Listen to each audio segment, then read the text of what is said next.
Hi hello అందరికీ నమస్తే. Welcome to Dinesh vlogs. Video మాత్రం స్కిప్ చేయకుండా లాస్ట్ వరకు చూడండి. రైతే రాజు, దేశానికి రైతే వెన్నెముక. ఈ మాటలు గాలి మాటలే, నిజంగా చెప్తున్నాను. రైతుని ఎవ్వరూ పట్టించుకోవడం లేదు ప్రజెంట్ ఇప్పుడున్న సిచ్యువేషన్లో. ఆఖరికి వాతావరణం, ప్రకృతి కూడా రైతు మీదే కక్ష కట్టుకుందేమో. మీరు ఇప్పుడు చూస్తున్న వీడియోలోని దృశ్యాలు నాయుడుపేట నుంచి విద్యానగర్కు పోయే రూట్లో వందల ఎకరాలు కాదు, కొన్ని వేల ఎకరాలు రెండవ పంట వేశారు. ఇంకా వారంలో చేతికొచ్చిన పంట, ఇంకా వారంలో వరికోతనంగా ఈ విధంగా అకాల వర్షానికి నేలమట్టం అయినాయి. చూస్తున్నారు కదా, చేతికొచ్చిన పంట ఇలా నేలమట్టం అయ్యేసరికి రైతు బాధ వర్ణనాతీతంగా మారింది. చూస్తున్నారు కదా ఎలా ఉందో. లోపల ఆ విధంగా చాపపరిచినట్టు ఉంది. కనీసం మిషన్ కోయడానికి కూడా వీలు లేకుండా ఈ విధంగా చాపపరిచినట్టు పరుచుకుంది. ఎన్నో కళ్ళలు కనుక్కొని పెట్టుబడి పెట్టి దుక్కి దున్ని అవసరమైన మందులన్నీ వాడి, ముందు జాగ్రత్తగా మందులు వాడి, ఇలా లాస్ట్కి వచ్చే తలకే ప్రకృతి వైపరీత్యం వల్ల, అకాల వర్షం వల్ల ఈ విధంగా నేల కొరిగింది. చూస్తున్నారు కదా ఎలా ఉందో. చుట్టుపక్కల కొన్ని వేల ఎకరాలు ఈ విధంగా అయినాయి. రైతు ఎంతో నష్టపోయాడు. ప్రాణం లేని వాటికి అన్నిటికీ ఇన్సూరెన్స్ ఇస్తున్నారు ప్రభుత్వాలు. కానీ ఇలాంటి పంటలకి, రైతుకి ఇలాంటి మనకు ఆహారాన్ని ఇచ్చే, మనం జీవించేది ఒక రైతన్న కష్టపడితేనేను. 4 మెతుకులు నోట్లోకి వెళ్తున్నాయంటే ఒక రైతన్న పుణ్యమేను. కానీ అలాంటి రైతన్నకు మటుకు పంట వేసేటప్పుడు మాత్రం వీటికి మాత్రం పంటకి కానీ ఇన్సూరెన్స్ అలాంటివి ఏమి ఇవ్వవు. ఎందువల్ల నాకైతే అర్థం కావడం లేదు. చూస్తున్నారు కదా ఎలా ఉందో.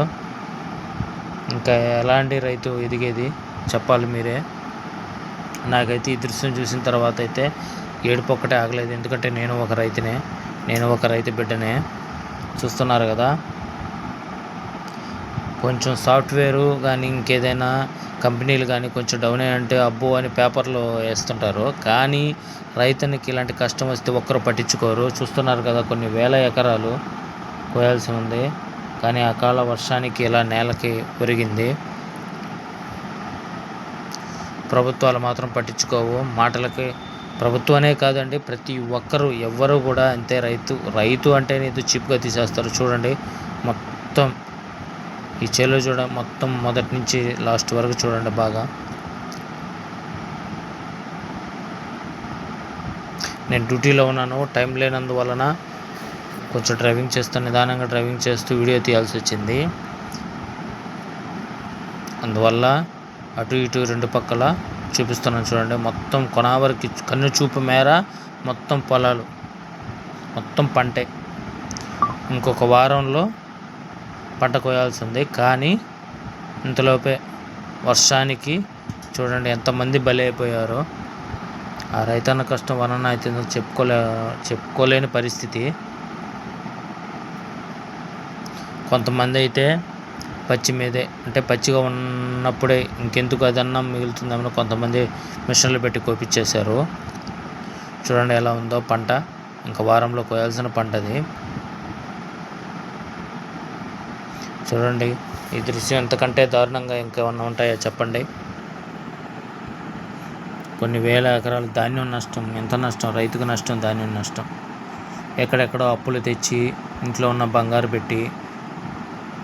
పెట్టుబడులు పెట్టి, ఇప్పుడున్న పరిస్థితుల్లో పంటకు పెట్టుబడి పెట్టాలన్న లక్షలతో కూడిన వ్యవహారం. అలాంటిది అన్నీ చేసి లాస్ట్కి ఇంకా పెట్టుబడి ఎంత ఆదాయం. ఇక రాబోయే రోజుల్లో ఇంకెన్ని వైపరీత్యాలు చూడాలో తెలియడం లేదు. కానీ ఇలాంటి పరిస్థితులు రాకుండా ఉండాలని దేవుణ్ణి కోరుకుంటున్నాను. ఓకే అండి, బాయ్.